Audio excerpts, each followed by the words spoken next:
Welcome back, everybody, to WCS Premier League for StarCraft 2. We've had a great day of action already thus far, Kane. We just saw that IA defeated Xenocider 2-0 in a very dominant series. And this is more one-sided than I think people were expecting. Would you say that, Kane? Yeah, I would say both games were fairly one-sided in IA's favor. I think a lot of people weren't really expecting that so much from IA. For those of you who don't know IA, he's been doing very well in the Chinese scene recently. And yeah, Xenocider, a strong American Terran, of course, but IA's macro play and even his all-in in the first game was just a little too much. So I actually had a little bit of time to speak with IA before that series began, and he stated that he actually wasn't feeling confident against Xenocider because he wasn't confident in his ZVT, especially with the patch to the swarm hosts. So he felt that he wouldn't be doing well, but obviously he was either lying to me or, being humble. As he stated earlier, modesty is the culture of China. So would you say that that game was just IA playing exceptionally well, or do you think that the nerves got to Xenocider a little bit? To be honest, I was very impressed by IA's play. It seemed like, especially in the second game, his macro play was on point, his creep tumor spread was just perfect. Everything he was doing was very nice, and it was just a little too much for Xenocider. Well, his next opponent will be the winner of either Harstem versus NXZ. Now, these two players, NXZ is someone that comes all the way from Australia, a very, very long flight for him. We have not seen much of him, whereas Harstem is someone we've been seeing a lot of lately. He's been on a tear recently with his top 8 finish at DreamHack, which was his first top 8 ever. He's been doing really well against Zerg in particular by defeating Serral in Challenger 3-1. Yeah, so I actually had a small chance to speak to NXZ before this. He said he wasn't feeling very confident against Harstem, but at the same time he said that being the underdog is very good for him because it doesn't feel any pressure, he doesn't feel nervous at all. He feels very comfortable. Maybe he doesn't expect himself to win, but I think that he might surprise himself. Yeah, and I feel like yesterday and today we've had a lot of cases with players such as Mystery and other players that we just haven't seen a lot of surprises in a lot of different ways. So do you feel that NXZ might surprise us and have a few tricks up his sleeve, or do you think that this will just be Harstem dominating? I think that NXZ might have prepared something for Harstem, especially maybe map-specific builds or something like that. I think that since he is the underdog and we don't know a lot about him, we haven't seen too many games of him or anything like that, he could definitely have something prepared here and might surprise Harstem, might get a small advantage. Even small advantages can lead to big advantages, so we'll have to see what NXZ has planned here. Yeah, and speaking of planned, we can also state that, yes, Harstem has been doing well lately. We saw him at a major tournament, as I just said, at DreamHack. But that being said, that means there's even more replays that NXZ could have studied of Harstem, whereas in reverse, there wasn't probably much for Harstem to study. That's true, but looking at Harstem's results from that DreamHack, he 2-1 Serral, he, I think 2-0 Snoot, or 2-1 Snoot, one of the two. He defeated Serral twice, I know that. Yeah, and then he did beat Snoot as well. Okay. But I'm not sure how that will play here. I mean, it is different. He might be a bit jet-lagged since he did fly from the Netherlands. But Harstem is looking really scary in CVP. I have had the chance to practice with him a little bit. Again, maybe, I think that was before Challenger last season. And his PvZ is really scary. He's not afraid to all-in. He has a very, very good macro game. It's just overall really, really scary to play against Harstem. Yeah, and I also had the chance to speak with him as well, and he sounded extremely confident and not sound worried about any player in this group. We'll see if his confidence is able to showcase itself in a win here in our first match for Harstem and NXZ of the day in Group D. Nathaniel Sinhuk, take it away. Thanks very much, Sue. Interesting series ahead. Harstem, in my opinion, is the strongest player in this group by far. And I would go on a limb here and say NXZ is probably the weakest. I mean, I don't want to throw mud or anything, but he's the least accomplished, I guess we could say. Yeah, I mean, we're looking through his match history. Games he plays against Protoss, or at least like prolific Protosses. Like one of the last tough matches he had, he played like the Desro NA Weekly. He lost to 2-0 to like some Canadian Protoss that like got knocked out of Premier this season. Like really, really blew my mind actually. I heard he was good though, that guy. It's Huck, I think. Yeah, I mean something like it's a guy like the micro probes or something. Yeah, I heard he lost barely to Stardust, who made it to round of 16, Toronto. So practically Huck almost made it to round of 16. Yeah, pretty much. If you put it that way, I think that makes total sense. But this is a clear underdog story versus someone that let's hype up Harstem a little bit because we know that there's been the year of Harstem fame people talk about. There's been so many years, but he's been getting better I think the result-wise, most people have better things to say about him in the last 6 months, no? He's gotten better, and he's like a ladder monster, and he practices a lot.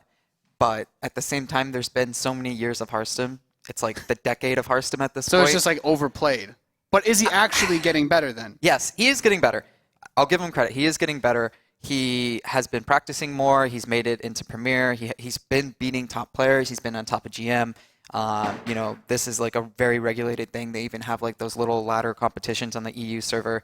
So he is the strongest player in this group, and he's one of the strongest Europeans, specifically Protoss, but even, you know, all together. Yeah. And he's finally getting the results. And I think if he keeps building that confidence, keeps going with it, he could be a top foreigner, you know, that challenges, you know, Bunny and Snoot. We really haven't had that Protoss representative for a while in the foreign scene. Yeah, I mean, I think Harstem's coming off of a pretty reasonable month at least. I remember he had a pretty decent result at a DreamHack Tour. Didn't end up in the most difficult side of the bracket, but was the only foreigner to actually make it to the top 8 for that tournament. This is, I think, a really big opportunity for him to keep a bit of a hot streak going, at least, you know, for the non-Korean players that haven't had as many results recently. Do these map picks stand out to you? Coda, Vonnie, Iron Fortress? Not really. The vetoes make sense. Harstem, you know, Infernal Pulls, the usual business, but mostly Iron Fortress I think is the most interesting map here. It's like it's really tough to play against Zerg on this map, but because they show so much aggression, you can kind of play into that meta-wise and just get Blink Stalkers, and if you survive, then you're in good shape. Yeah, when I think about Harstem's style, I think about a lot of... He's a macro player. Yeah, he's the kind of guy, though, that plays the style that's coming into popularity. Like, he was one of those guys that would already do a lot of, like, you know, the +2, Blink plays, gateway aggression, and I think that plays a lot into what Protosses have been trending towards since the Swarm Host patch. Do you agree, or do you see some other stuff from him? No, I agree. I mean, if he played on like Inferno Pulse, he's the type of guy that would get like a Warp Prism, take the third base on the island or something like that. Yeah. But in general, it's easier to play against him just because he is like such a macro player. He doesn't really cheese a lot. He doesn't really do a lot of early timings. He'll do later timings, but they'll be like, you know, opportunist kind of pushes where if he can do damage, he'll try, but he won't be all in or anything like that. And NXZ is just a guy we haven't seen much of. I mean, we always see, what are the two players? Like Igus and Pig.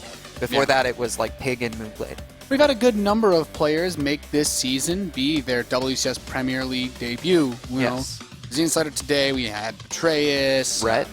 I mean, not debut, but he hasn't been in it, what, like a year, 2 years? Red hasn't been in Premier for quite some time. And then even seeing Mystery come up, like it's been a lot of new players that have been making their splashes, and I think that's been a pretty cool like difference this season. You know, we saw a lot of returning veterans. I think at least it felt to me last season, a lot of players that were like staples for their regions, but now we have more new players coming up. I'm very impressed that he's able to defeat a player like Pig. I hold Pig in pretty high regard, especially from the players that are able to compete out of the Southeast Asia region. So that alone to me was a bit of a surprise. It was pretty close. That result was like a 3-2, and he doesn't have any ZvZ to fall back on really in this group too much of. Yeah, I actually caught the games. They were like you said, very, very close. In just the C region in general, it's always Zerg players from there. Yeah. I asked. Well, who are your heroes? If you're a StarCraft player in Australia, like who's your hero? Huck. Like it doesn't matter where you go, what race you play. It's just the answer is Huck every time. Well, I mean.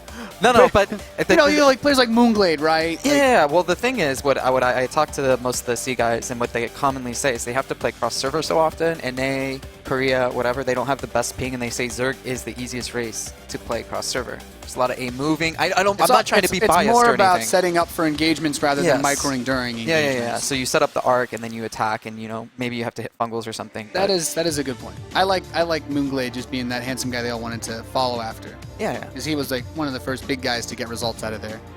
Aig is somehow being the only Terran to really escape with some success, but we've seen a few other guys make it out of there, especially in the Zerg department. So what you're saying is Protoss would have no chance because they have a lot of micro mechanics and it's harder? You know, is that what you're saying? just so difficult to place those force fields, and you know, I completely agree with you.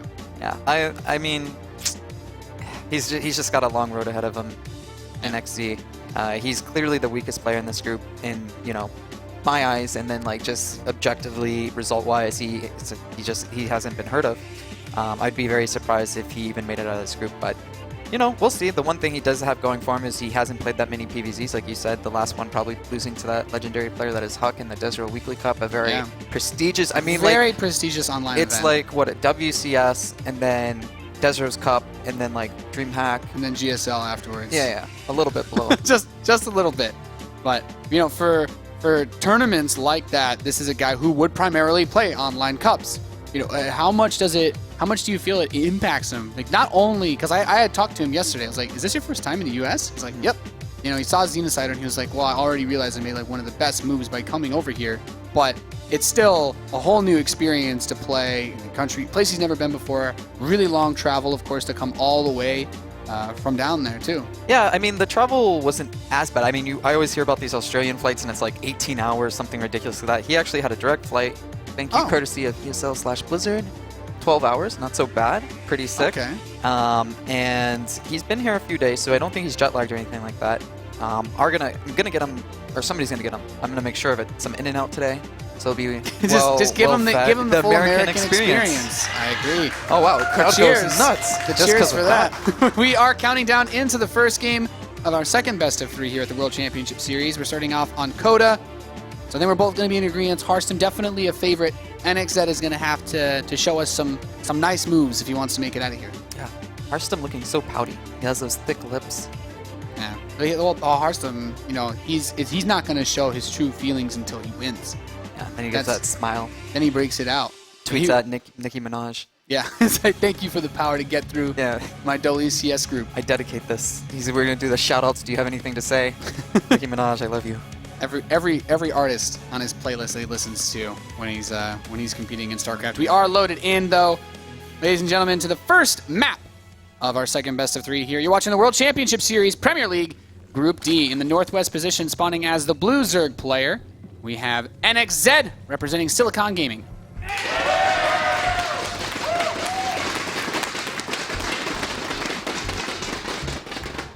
And in the 4 o'clock position, from the Netherlands, from Team Invasion, it is Harstem.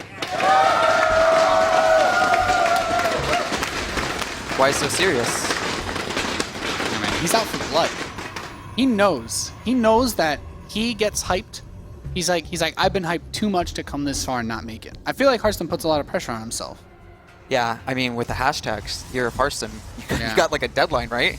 You get to the next year and you haven't performed. It's just, you know, you got to stretch that out one more year. Well, you know, if you really wanted to push it, you know, the year thing can also be like, if he was on a planet that was further away than Earth, then theoretically it could, you know, maybe it's like a Pluto year, so he's got like a lifetime, couple lifetimes. Decade of Harstem.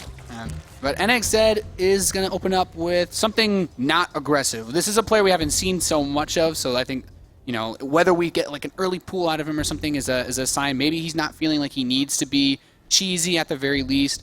No fast drones out on the map. And another thing, like the maps. Do we think, is he going to be like a gold baser? Have you seen Harstem play versus gold based Zergs before? I haven't seen too much of Harstem's PvZ. I looked up some VODs and stuff, but in that particular scenario, I haven't seen. I think NXZ is just playing to what Harstem is as a player. He's not cheesy. He's not very aggressive. He's very safe, you know? Harstem's one of those guys that's always on Twitter, safe. Yeah. Safe. Yeah. That like It's little not, memester stuff. It's not just something that you say, you know, it's a lifestyle. Yeah. And he's just super standard, super safe, not too greedy, always scouts early, but never cheesy. And Yeah, he doesn't like to waste opportunities. Yeah, and it can be abused a little bit. You know, you could throw down, 3 hatch before pull, hatch first, then pull. You don't really have to, I don't think he's a guy that's going to die to cheese, and at the same time, I don't think he's a guy that can just cheese himself. So you can get a small advantage in every game against Harstem. Yeah, but Harstem can do some aggressive builds. Like I've seen his 2-base gateway pressure before. It's something fierce. I was asking him, I'm like, how do I play Protoss? And I'm like, I don't want a micro. He's like, okay. And he showed me the 2-base Harstem 4-gate. But I don't know how much he does that these days. He sees a fast third hatch rate. Is he worried at all? Does he see anything here he's concerned about? Or does he feel like potentially his build is behind against what NXZ has done? I think he's a confident enough player that he's like, this is what I expected. As long as I don't get cheese. Yeah. He's just like, okay, standard game, I'm comfortable, I should win this, I'm the better player. Which is the perfect mindset to have, where even talking to NXZ, he's not super confident. I feel like he knows he's the weakest player. The one thing he does have going for him, though, is he doesn't have the pressure. Harstem is by far the favorite in this group. So if he lost, everybody would be like, wow, really? You lost that group, man? That reminds me of Kane in the round of 16 of last season, WCS, where he's like, oh, no one expects me to beat Polt and No Bunny. expectations. It's like, no, I just play my game. Yeah, and there is strength in that, because if NXZ loses here, or just loses the group, everybody's going to be like, huh. I mean, I guess that should have happened, where Harstem, you know, if he doesn't perform, people will question it. They'll be like, what happened? It's something that will follow him for a long time if he were to drop, especially out of this group. Yep, so that is something going for him. And NXZ, if he has the right mindset, if he sees that, then he can use that to his advantage. And that's such a big part of being a professional player at this level, is having the right mindset going into these games so that you're not nervous, you're very calm, you're not anxious, you just play the best that you can play. Yeah. Harstem's pushing out with a single Zealot and a Mothership Core out to the tower. He's building a sentry behind this, so by not opening with the Stalker, he doesn't have that... Like, it's not as easy for him to deny a Scout, I would imagine, but NXZ hasn't opened up with anything crazy. Like, he's getting some links. Maybe he feels like he's about to be hit with some pressure that's not actually coming. These 10 links, he doesn't have speed, so this must be in fear. Yeah, this is just like, I don't want to lose anything to a Zealot or a Mothership. It's like an overreaction. You could probably just get 4 or 6 with the Queen, you'll be fine, but he overreacts a little bit. It's okay. All right, not the end of the world. Yeah, no, it's fine. And then they're just both, you know, droning up, and we're still waiting to see what Harstem's dedicating to. By seeing just 3 gateways, it looks like he just wants to take a Nexus off of this, and Just once go again, up to 3 bases, not take a chance. super safe Harstem. Safe, boys, safe. Yeah, it's a very reasonable way to play. The last thing you want to do is get caught off guard by an opponent that you are confident against in a long game, right? So if we really think about it, like, Harstem realistically wants this game to go on as long as he can without, you know, anything really weird or silly happening. And then if he's, you know, takes the first map, then maybe you look on putting a bit of pressure into game 2, see if you can make something of your advantage in the series. But NXZ, like, he goes in with his Overlord to scout. There's just 3 sentries to stop him. He's got Spore Crawlers on the way, Zergling Speed, and his Lair. Like, he's not... It seems like he doesn't know 100% what he's up against, but, you know, we can see that there's no tech he would need Spore Crawlers for at this point in the game. Yeah, he's going to scout the 3rd base, and seeing the Forge and everything, he's going to know pretty much where he's at in the game. But once again, this is playing into Harstem's hand, I think. I mean, does NXZ need to do anything at this point? No. But Harstem should be the more comfortable player the later it goes, as you said. I mean, he played against Serral, who's, like, considered one of the best Zergs in EU. Oh, like, yeah. Really young, lots of potential, like, on the up and up, and he beat him. And not only did he beat him, he didn't really do anything unusual. He played really safe, long macro games, even using Tempest against Broodlords, really patient play. And that's where, you know, his strength lies. And he's just, you know, scouting, making sure everything's normal. And when you're feeling confident, when you're feeling in the zone and not nervous, it's a lot easier to make decisions because you can tell yourself, like, I know I need to do this right now. I'm not panicking. I'm not in a state where I'm really worried about my opponent throwing something at me. Do you like this move out from him? Is this just to force units? Yeah, this is just a poke. I mean, once you see this many sentries and just one Zealot, there's no meat here. If you can make him make units, if you can kill a few drones, maybe get a queen, whatever, that's what you're doing. But you don't want to lose a sentry. You basically just trying to force units. And he scouts ahead with the hallucination. Be nice if he turned around and killed this Overlord. He's not really in any danger. Put those sentries to work. He has enough energy to recall if he needed to. Is he worried about the Nexus energy? No. Does this hallucinated Phoenix that he sends through tell him in any way that he might be facing an attack soon? Yes, if he's paying attention and he sees roaches coming out, you know, he sees from the main a few roaches, from the natural, the 3rd, then he knows, you know, maybe there's some aggression coming, but all in all, he's not too worried. He just keeps scouting. He's like constantly scouting. He constantly knows what's happening, and we want to see those eggs pop. He kind of loses it to the Spores, so the Spores aren't completely useless. They are denying some scouting, because ideally with that Phoenix, you want to see what comes out of those eggs. You see drones, you're like, safe. You see units, you're like, okay, maybe I got to chrono boost some warp gates here. That's a big thing that a lot of players don't recognize on the amateur level. When you see a lot of chrono boost on the Nexus, it's not necessarily a bad thing. You can use that as a waiting move, just as Zerg uses Larva. You know, sometimes Zergs, like, they'll wait and they're like, I don't know what I need to do. If he sees that he needs to warp in a lot of units, he can use several layers of chrono boost to get a crazy amount of gateway units out. Exactly. You do a wave, you chrono boost, you do another wave, and all of a sudden you're going to have, you know, maybe 10 more Stalkers. And that could be what you need to hold a push. Yeah. And then subsequently win the game. Yes, exactly. So, you know, you wait to see what you need to do, and then you're like, oh, is he just running? I can, you know, chrono boost out my blink, chrono boost out my upgrades, and he's just going to push it once again out on the map. And is this like he's trying to kill him? No, this is the standard Harstem thing. He's just putting on pressure. 7 gates on 3 bases is not all in at all, right? No, not at all. And he just wants to, you know, force units, do damage if he can, take a nice engage. But all in all, he's not going to all in here. He's not too worried. If he can pick units off like this, is perfect. 3 roaches, some force fields, he'll do it. And then, you know, he builds a pile and just cancels it. He knows he's not in bad position. Yeah, his Warp Prism is close to finishing. He can start to put on a lot more pressure with the aerial harass. We do have a Hive starting for NXZ, so he's trying to make his way up to what I would imagine is Roach Hydra Viper. Try to use some Blinding Clouds on that big Gateway army. And then it turns into a micro battle, you know, dodging with the blinks of the Blinding Clouds, of course, getting those perfect Blinding Clouds, and maybe going for abducts on things like the Mothership Core. Is going to try to push out towards the Watchtower, and Harstem just gets a couple force field, peels off a nice chunk of this army. He's like, I don't have to fight you if I don't want, but if you want to just slowly move units into this meat grinder, go for it. Yep, this is the Korean style that's so popular right now too. It just gives you a lot of options. If you have the control, if you're not making mistakes, if you're very comfortable, like Harstem is, he's harassing, sending a Warp Prism, and just picking off units constantly. And meanwhile, at home, getting Storm. He's already preparing for the Vipers that aren't even out yet. Yeah, by already having the Templar, it's like, yeah, I could feedback if I need to. If I don't need to feedback, Storm. Perfect. And then you will crush Hydralisks with Storm. Yeah, this little Warp Prism not going to do too much, but he's distracting his opponent. He has a large amount of his army, and now all of a sudden he's got this big opportunity. He still has recall, he has enough sentries, he can just keep force fielding, pick off this base, pick up workers, and then just recall home. Yeah, so he can just pick off the hatchery, he can press the eject button, run on back to his 3rd base, and is he looking to take a 4th, or is he just going to max out and go for the killing blow? I think he just needs to max out, add Immortals, get Storm, and he's just playing so surgically right now. Very, very, very common. He just recalls, like I said. Now he's back home. He has force fields. He can block off that ramp. He still has a Warp Prism for some aggression, but NXZ, he's not really doing anything wrong. But as time goes on, Harstem, slowly but surely, pulling ahead. Yeah. 1 step ahead the whole game. Yeah, his +2 attack just finished up, so Stalker's a bit more potent. Now Storm is ready, and with the number of High Templar he has, 4, and it looks like majority of them are, yeah, they're all with the army, so he has more than enough Storms to clear out this army a few times over. And even though the Hive is ready, we only just now have the first Viper actually coming out, and it's only 1. And there's 4 High Templar with Storm already. He's added Immortals. Good luck getting a Blinding Cloud on that. Harstem's in complete control of this game. He's just been slightly ahead the whole time. Even upgrade-wise, he's on +2. Zerg's just getting +2.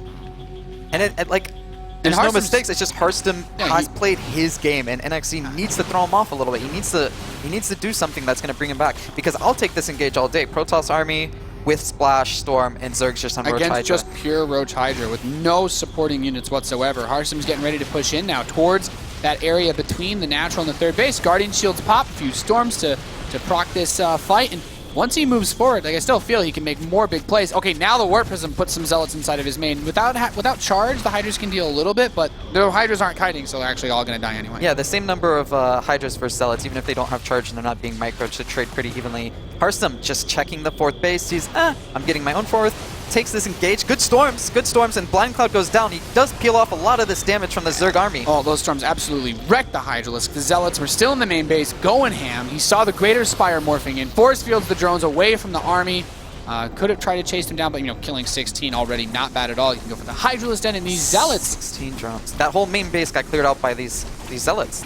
Yeah, this is an ugly spot to be in for NXZ and Harstem. He checked every possible follow-up that he could have to deal with. He already has a Fleet Beacon on the way, an Oracle for Revelation for Tempests, and 2 more Stargates. So he's going to be on 3 Stargates with a Fleet Beacon before anything even comes out for NXZ that can be built from that Spire. The first big mistake coming out from Harstem, loses the Mothership, but at the same time he's trading out. Few ground units, takes out a Viper. Is Harstem playing this too patiently? No, Do you think he's playing perfect. Okay. As close to perfect as you could expect from a pro player at this level. He doesn't need to try to force it right now. Yeah, he's in complete control. He doesn't need to end the game. He's just constantly pulling further and further ahead in my eyes. Yeah, this is actually a good opportunity here. You can snipe that Greater Spire. I should be able to finish morphing, but there's no Corruptors on the map yet. Like he's just 4's coming, but it's not going to make it in time. Yeah. So no Broodlords will be able to be built now for NXZ. Kills the Warp Prism with the Immortals. It's not even that scary though. I mean, it's a big deal. He's obviously. that far ahead. Yeah. And it's not like he's making these really big plays. It's just, you know, constantly putting on pressure, constantly taking good engages, macroing at home. This is the exact safe G Harstem that everybody likes to see. Yeah, very, very solid, clean play all the way throughout. He's rebuilding the Warp Prism. And then NXZ's like, okay, well, start up an Ultralisk Cavern and +1 melee. He's already got 3 Immortals, a huge army of Blink Stalkers. Blink Stalkers aren't even that bad against Ultralisks. Yeah, and he doesn't have the bank to actually like switch into a lot of Ultralisks yet. Yeah, he's going to try to flank him here, but with so many force fields, with so much Storm, Blinding Clouds are nice, but he can look still at storm. these You can storm through the Blinding Clouds anyway, too. And he has the cannons to fall back on as well. A really great anchor to this defensive position. Yeah, these Storms are just going to do so much damage. Ooh. Oh, both sides. Yeah, those storms are just absolutely showering all over NXZ's army. Like, he's trying to push and he's trying to break this 4th base of Harstem, but you mentioned earlier he already had the Immortal Backbone. GG's called. Harstem will take game number 1 here in our 2nd series of the day at the World Championship Series Premier League. Yeah, and he's just so calm. I feel like Harstem, he's living up to the dream right now. Yeah, I mean, that's, I think you said it perfectly. Like, he didn't overstep on any ground. He played, to me, you know, from my perspective, I'm like, okay, well, Harstem is really taking his time with everything here, but that's just him playing very deliberately, not trying to make any mistakes. Yeah, NXT really thinking, like, what can I do here? I think he knows that he needs to make something happen. But Harstem, honestly, I don't want to, like, you know, go too hard on Harstem here, but over these last 2 weeks, or these 2 weekends, he's probably been the most solid player I've seen thus far, just from that first game. Maybe we'll see, you know, him be a little bit more challenged from the other players in the group, but as of right now, PvZ-wise, that game was, you know, perfect almost. He made some small losses, but nothing too big. Next question. IA is waiting in the winner's match for whoever gets out of this series. Harstem being up 1-0, if he's watching these games, is there anything he looks at and he's like, I see a weakness? Like, has Harstem shown any chinks in his armor where he could possibly be attacked? The only thing is he plays too safe. That, like, maybe because Harstem knows that he's, I think, much better than NXZ, but when it comes to IA, he's a lot better player. And I think he has a lot more tools. You know, we saw him against Xenocider making those early pushes, those strange Well, he demolished Xenocider. Yes, and he's going to be willing to do those all-ins, you know? He's going to look at Harstem and think, okay, this guy's super solid, super macro, super safe. That means either I can play super greedy and hit it like a later timing, or I can do like some kind of all-in, and he's going to try to abuse that fact. He's never going to want to go up against Harstem, you know, toe-to-toe and think, all right, I'm just going to box this guy. You know, he's going to take some dirty shots, or he's going to take some, you know, really greedy plays to come out ahead. Yeah, it's very interesting position because the Zerg style that we've seen a lot of the Chinese Zergs use against Protoss is heavily aggressive. I think about players like Tude Ming, and it's like a trend that they all sort of seem to follow with the very heavy Zergling aggression, always being out on the map, always having the roaches and looking for opportunities to pressure. But that also sounds like it might not. It's like you have to hope that Harstem makes a big mistake if he's playing, you know, safe, and to actually catch him off guard with something like that. But Vonnie Research Station for map number 2. Gold base. That's the biggest question mark here. Is going for a gold base build enough to give NXZ an edge? I don't think so. All right. I'm killing the hype, but I really don't think so. I think Harstem's well practiced. So it's going to be a very tough game for this gentleman in the north here, as we are loaded into map number 2 of our 2nd series of the day here. Spawning in the top position representing Silicon Esports, he's NXZ.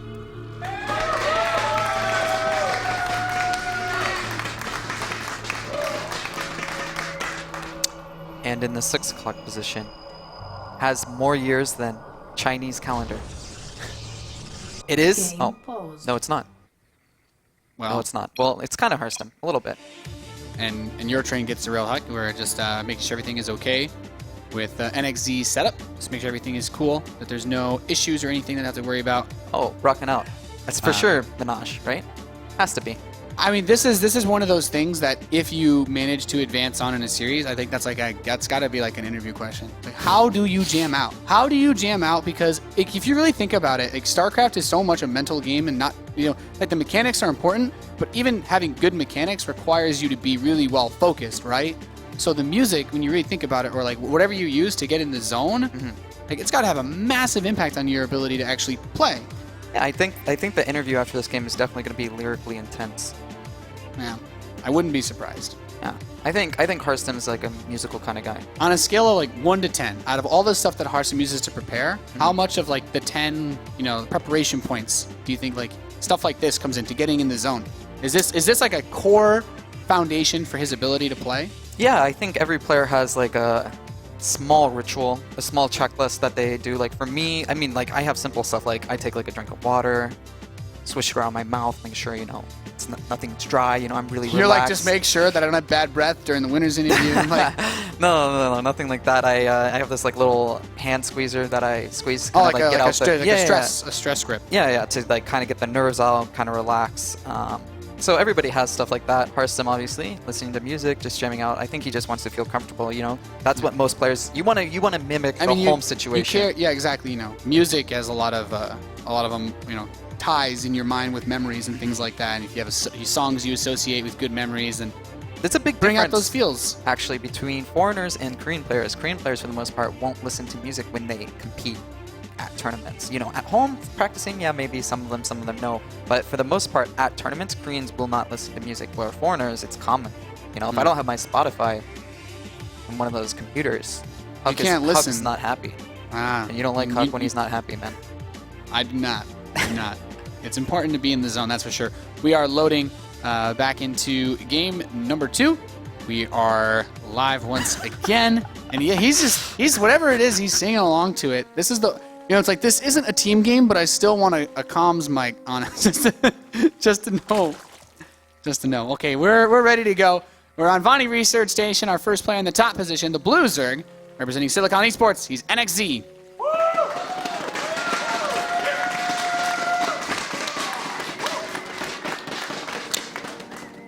And in the 6 o'clock position, hailing from the Netherlands, it is our red Protoss, Harstem.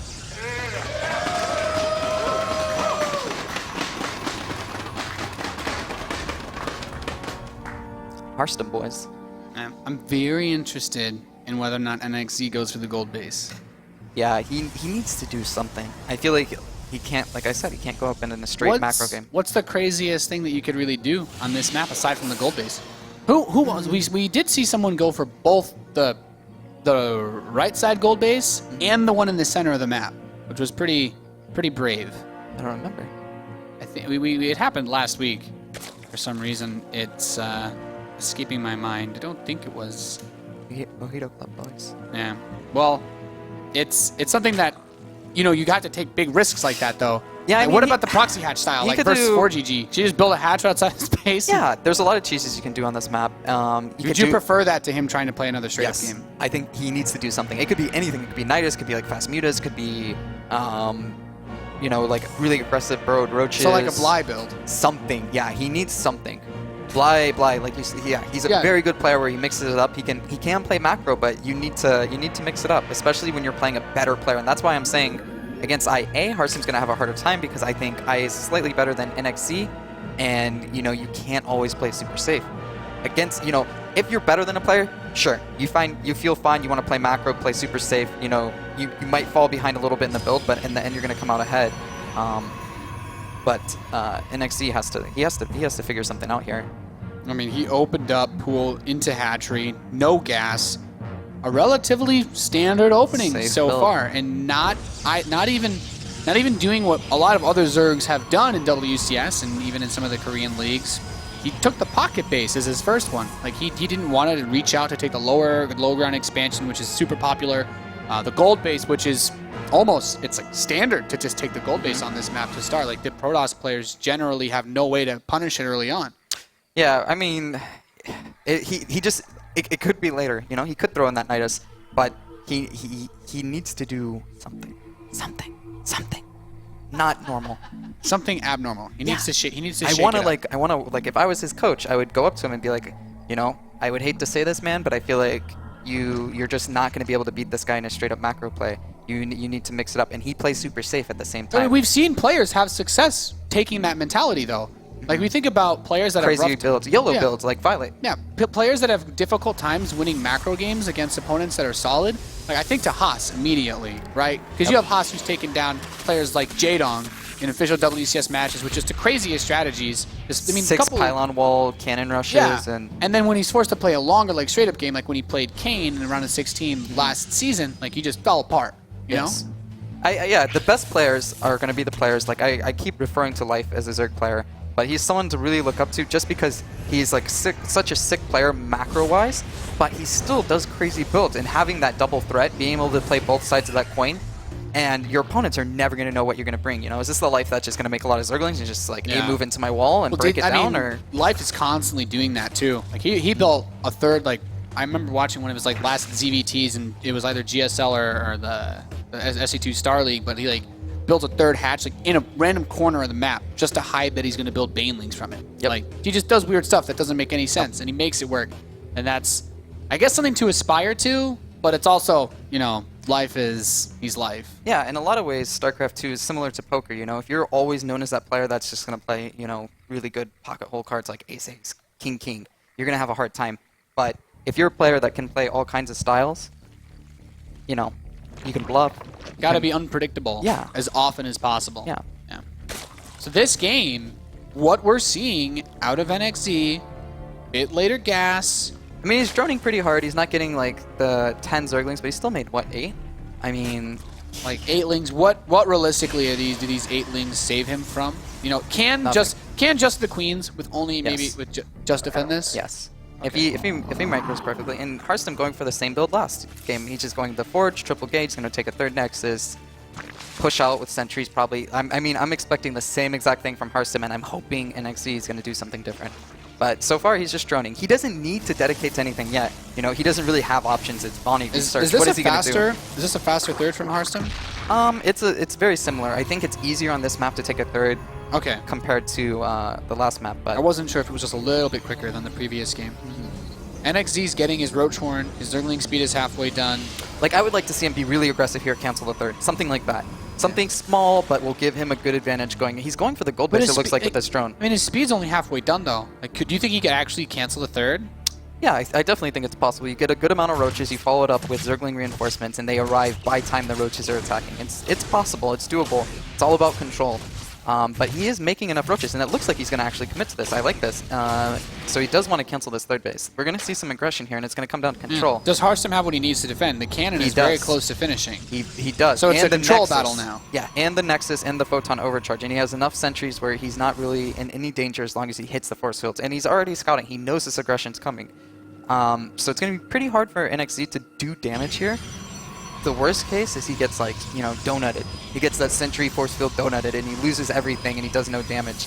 But he needs to accomplish something with these units. If he doesn't, he's just going to be slightly further behind than he was last game, and still in the same position. Yeah, that didn't really work out too well for him in Yeah. the previous map. The Photon Overcharge is triggered. He has the Photon Cannon here, too.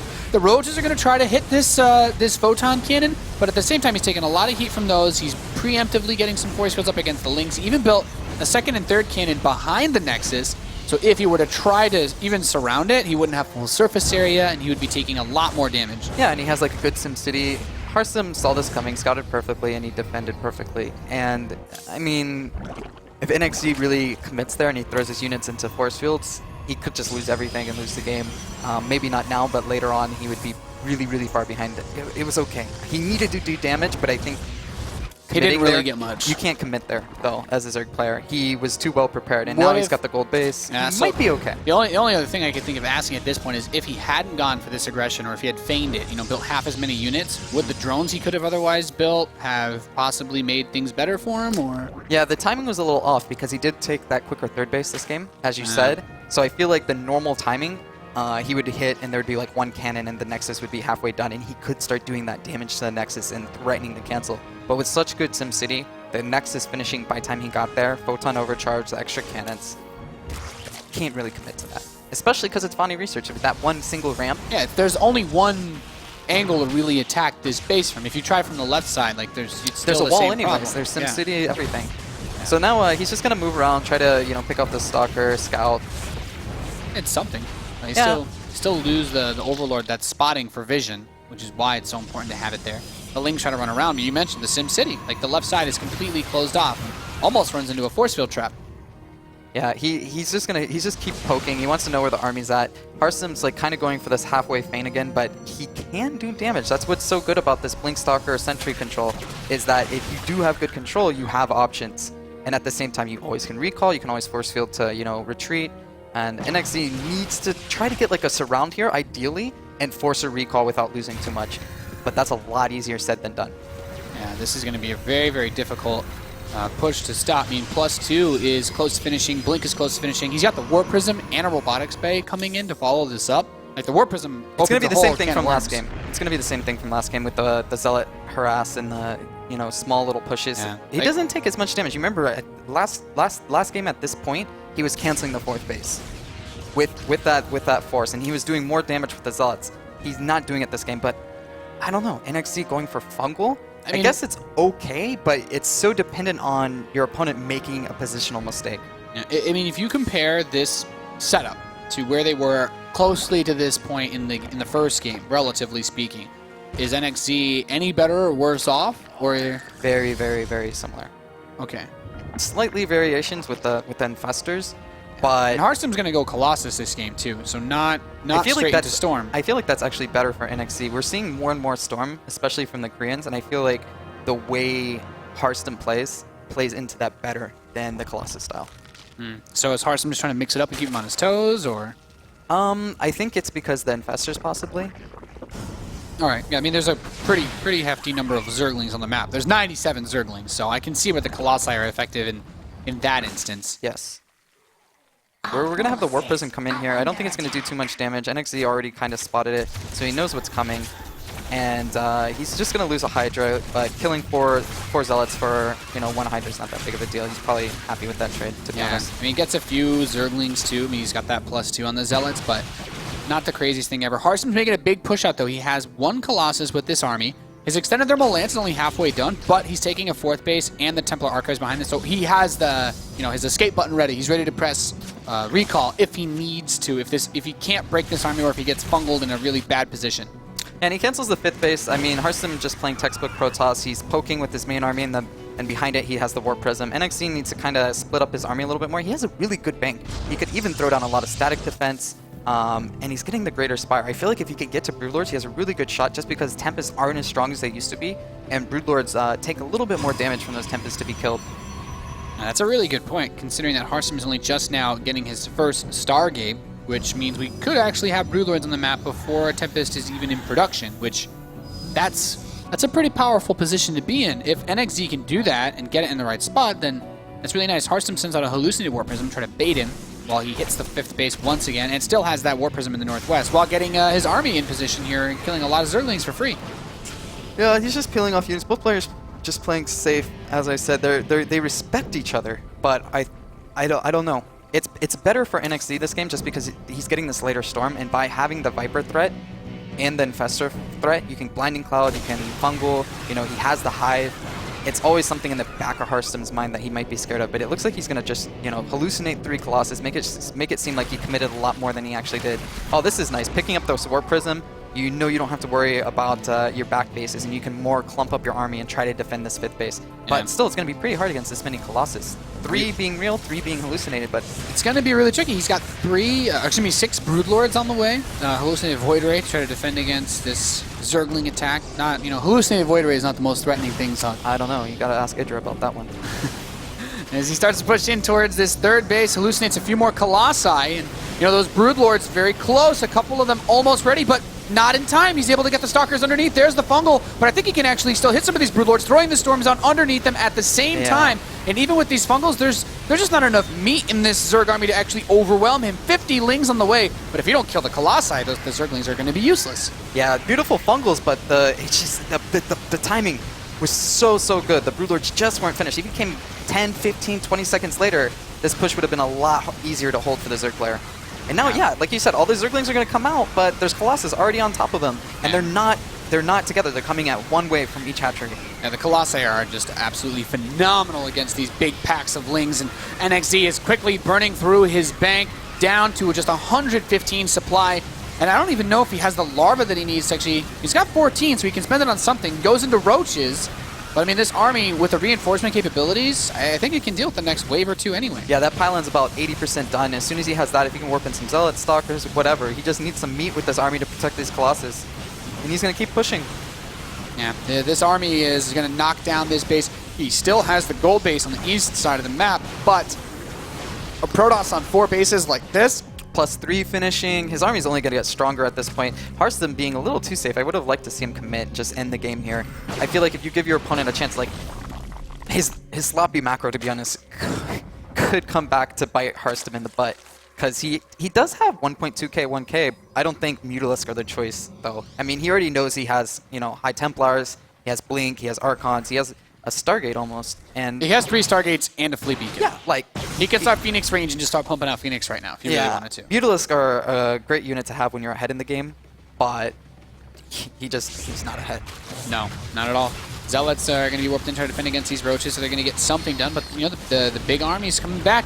His Big Daddy Colossi ready to push these roaches away. He wants to snipe this base. Doesn't even have the damage output to do that, so he's going to run to the third.